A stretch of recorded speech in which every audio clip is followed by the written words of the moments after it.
Nuestro objetivo es hablar con algunas personas que realmente están construyendo estos sistemas y desplegándolos. Así que siéntanse libres de presentarse.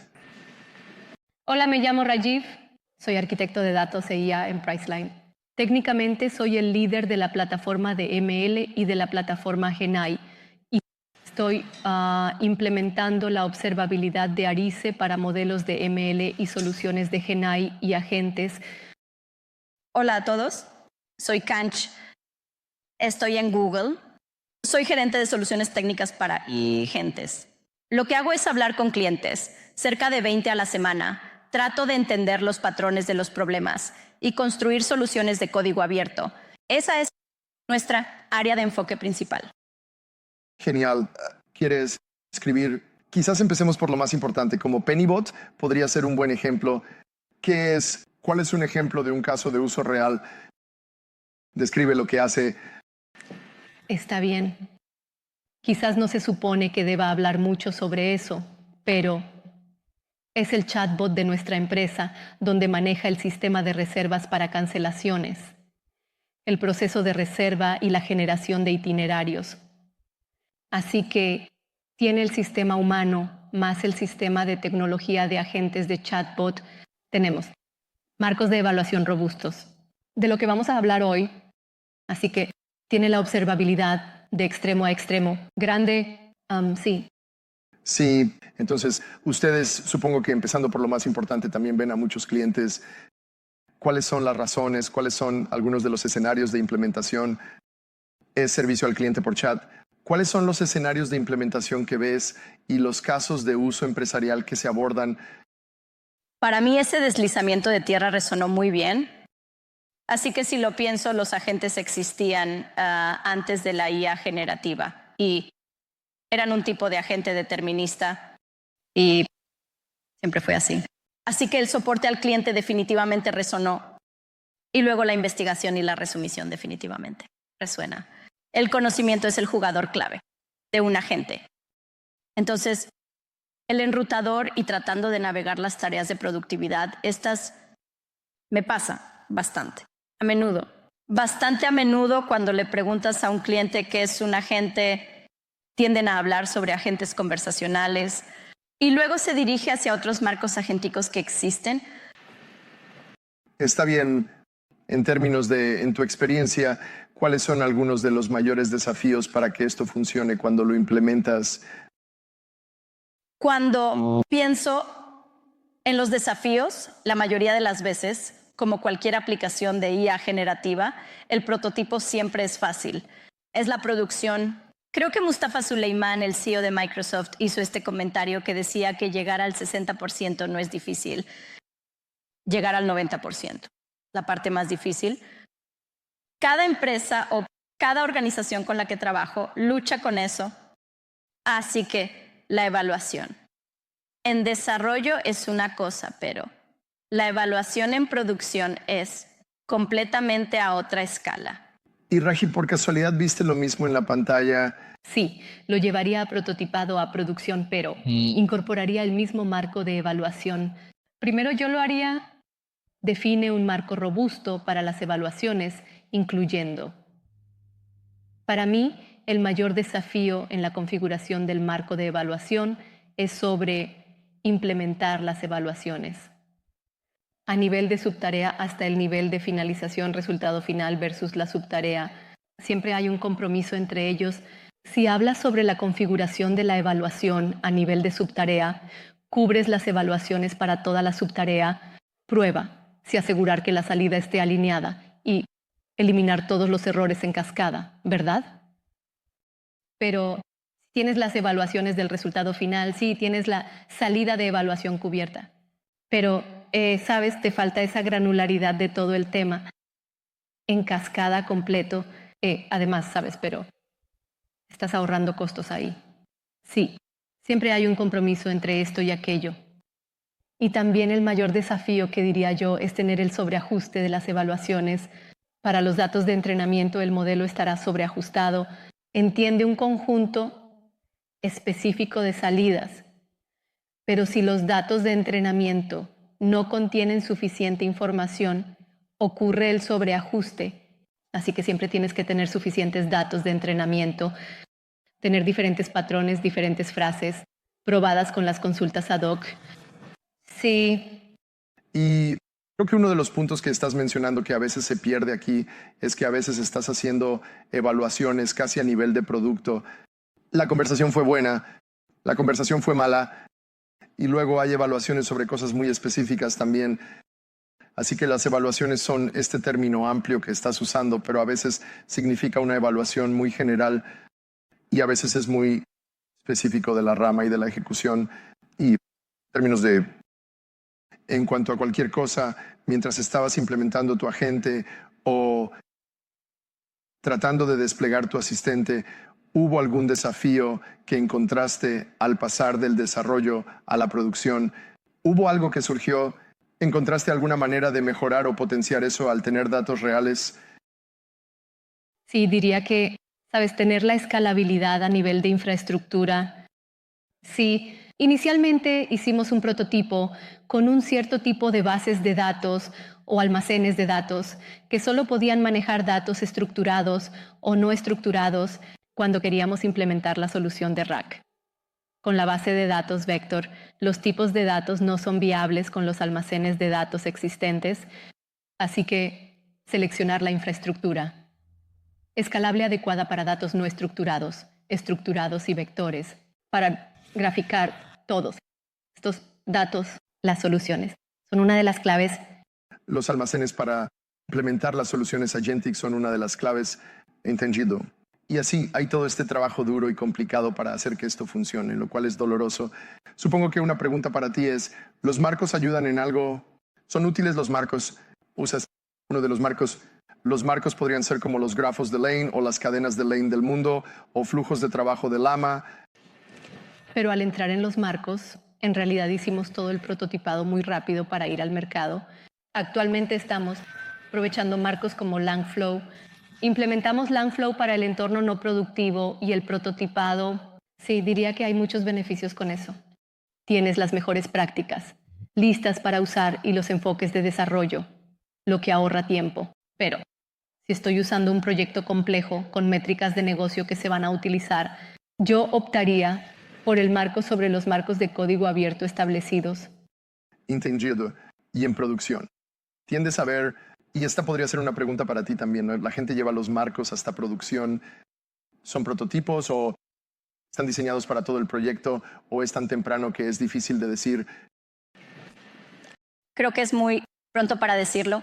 Está bien. Pero la forma en que veo a los clientes es, como mencionó Rashi, que más clientes están usando marcos a medida que comienzan su viaje. Porque es fácil para un desarrollador adaptarse. Tiene un marco de nivel superior, no necesitas conocer los detalles más específicos. La mayoría de los desarrolladores pueden hacer que un flujo agentivo funcione en unas 2 horas con todas las muestras y recetas que están disponibles. Así que veo eso muy a menudo. Pero cuando se trata de llevarlo a producción es cuando muchas organizaciones preguntan, ¿por qué necesito este marco? ¿Qué estoy obteniendo de esto? Entonces, como mencionaba Raju, dicen, está bien, puedo hacer esto yo mismo con cualquier modelo y con la llamada a funciones, así que, ¿por qué necesito esto? Así que, en este momento, como vimos, hay varios marcos diferentes y la mayoría de ellos son realmente buenos en lo que hacen. Se integran muy bien al ecosistema con errores y otros, ya sabes, socios por ahí. Así que siento que esa parte es algo que los marcos ofrecen por defecto. Sí, porque simplemente lo tienes y no tienes que preocuparte por las operaciones, la monitorización, la observabilidad. Sabes, obtener los estándares de evaluación. ¿Cómo conviertes esto de tus métricas de negocio a tus métricas KPI y luego a métricas de evaluación? Todo eso está bastante definido, pero todavía hay cierta hesitación con respecto a los marcos, diría yo. Sí.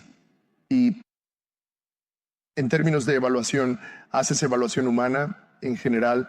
Hablamos mucho sobre las evaluaciones del LLM, pero ¿cuánto influyen las anotaciones y el etiquetado humano? Sí. Antes de que estas evaluaciones en línea aparecieran, la única forma de hacerlo para nosotros era con humanos en el proceso. pero no me saldría del proceso humano, aunque tenemos la configuración de evaluación en línea para tener los bucles de retroalimentación y la monitorización continua y todo eso. Yo todavía optaría por la retroalimentación humana en casos puntuales. Sí, que nosotros también lo vemos. Así que hay un compromiso entre la escala, que es baja, pero con mucha confianza en la parte humana, y luego las evaluaciones encima. Tu demostración fue realmente buena en ese sentido, porque si lo pienso, pudiste incorporar el componente humano de hacer preguntas en lenguaje natural sobre los datos. Sí, además de lo que haya hecho el LLM como juez. Así que realmente siento que aquí hay una entrega más, que sea uno u otro.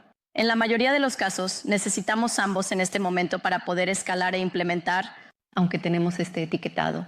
Y muestreo de los datos, yo aún tomaría los datos. Como las frustraciones de los usuarios, tómalo, muéstralo y encuéntralo. ¿Sabes cómo está funcionando el chatbot? Y sí, estoy totalmente de acuerdo. Creo que hay un compromiso ahí. Nos pidieron que hiciéramos esta sesión de 15 minutos, así que quería dar 1 minuto o 2 por si hay alguna pregunta. ¿Alguien quiere hacer preguntas? Las personas que están implementando estas cosas. Sí. Está bien, buena pregunta. Mi pregunta era sobre cómo construir sistemas de agentes con modelos de lenguaje pequeños, así que sé que, como Gemma y Phi 3, esos están mejorando y volviéndose más capaces. Entonces, ¿cómo encaja eso en la imagen de construir con los mejores modelos de frontera en comparación con el uso de modelos más pequeños? Es la pregunta sobre cómo construir el modelo más pequeño, evaluar entre modelos más pequeños y modelos más grandes. Sí, pregunta es sobre el uso de SLM dentro del cliente. SLM es un término para un modelo de lenguaje pequeño que tendemos a ver como ventajoso para barandillas o evaluaciones donde quieres algo rápido y barato, pero simple. Y es como tal vez un poco más generalizable que otra cosa. Así que ahí es donde lo he visto en barandillas y evaluaciones que son bastante gran escala y estático. No sé si lo ves, no, pero yo no he observado ese comportamiento. Tal caso como tal. Pero tal vez, como tú habías señalado, es más para barandillas. Creo que Gemma es un ejemplo del último modelo de Google que encaja, y luego he visto a gente usarlo de verdad. ¿Alguna otra pregunta aquí?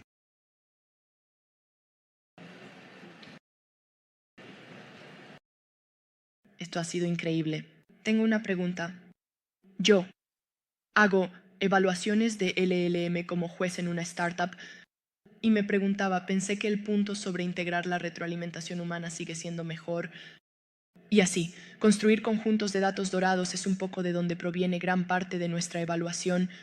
Y supongo que, ¿cuál es la mejor manera de construir como este tipo de sistemas nativos de IA donde estás integrando tanto la retroalimentación humana como los LLMs como juez? Supongo que obtienes como una cantidad muy fija de datos de un conjunto de datos dorados, pero supongo que en el futuro, ¿cómo ves que la evaluación progresa y se escala?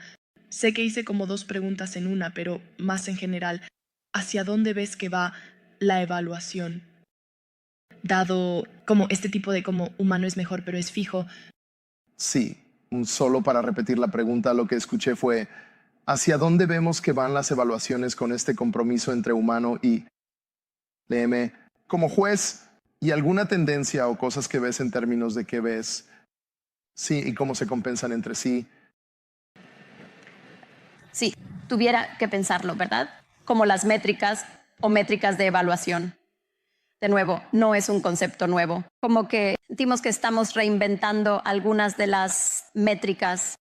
Así que ya esta precisión, recuperación, F1, como todo eso que hicimos. Y luego con la IA generativa tienes Blue, Rouge, como ya sabes, la secuencia F1, cosas así. Pero cuando como pienso en lo humano, cuando entra en la imagen, siempre ha existido. Está ese pulgar arriba, pulgar abajo, y luego tratando de evaluar la verdad fundamental contra la similitud contextual. ¿Sabes? Una similitud factual, una conciencia contextual, cosas así que van a continuar. Y creo que eso sigue siendo el primer paso para definir cuáles son estos compromisos.